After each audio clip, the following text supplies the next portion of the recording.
ఇచ్చే వాళ్ళకి ఎట్లుంటది? సంతోషం ఉంటుందా? ఇప్పుడు ఎవరైనా ఊరికి పంపిస్తున్నాం మన పిల్లగాళ్ళలో బస్సు ఎక్కించినాం, వాడికి తెలియదు, ఫస్ట్ టైం ఎక్కించినాం, ఎట్లుంటది? మరి ఘనమైన పని చేసినప్పుడు ఏముంటది? టెన్షన్ ఉంటది, ఖచ్చితంగా టెన్షన్ ఉంటది, ఎప్పటికైనా ఉంటది. ఈ మ్యారేజ్ చేసేటప్పుడు మరీ ఎక్కువ ఉంటది. మీకు తెలుసో లేదో, మ్యారేజ్ చేసేటప్పుడు మరీ ఎక్కువ టెన్షన్ ఉంటది. ఎందుకంటే టయానికి అవుతుందో అవ్వదు, ఆ టయానికి మనం మళ్ళీ రిటర్న్ అవుతామో అవ్వము. కాబట్టి టెన్షన్ ఉంటది. నాట్ ఓన్లీ రిటర్న్ అవ్వడము, ప్రయాణానికి వెళ్ళడము మాత్రమే కాదు, అన్ని విషయాల్లో టెన్షన్ ఉంటది. అయితే ఈ రోజు మనం కొన్ని విషయాలు జ్ఞాపకం చేసుకుందాం. బిఫోర్ ఎంగేజ్మెంట్ లోకి వెళ్ళడానికి ముందు కొన్ని విషయాలు.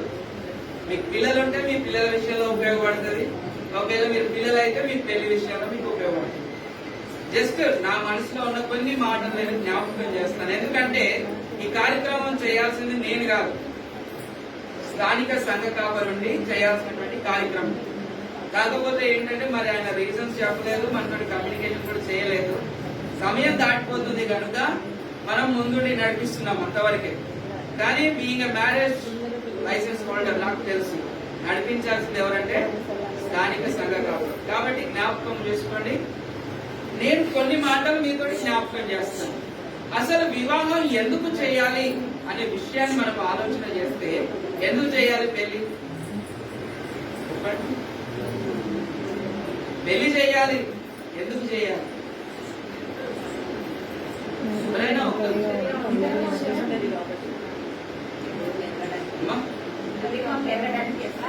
అర్థం కాదు.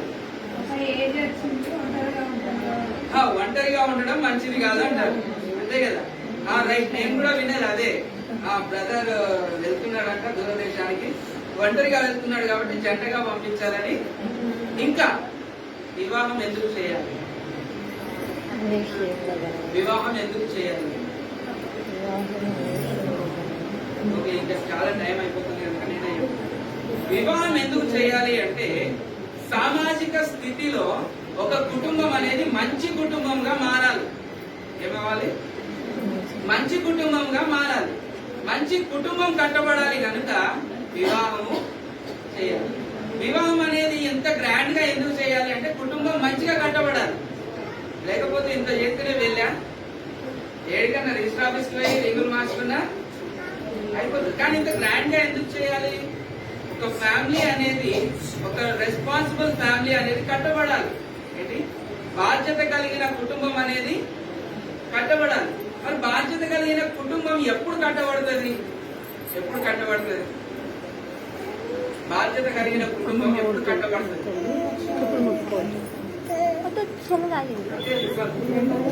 మీరు ఆలోచిస్తున్నట్లేరు, ఏదో ఇదేదో మాట్లాడుతున్నారు.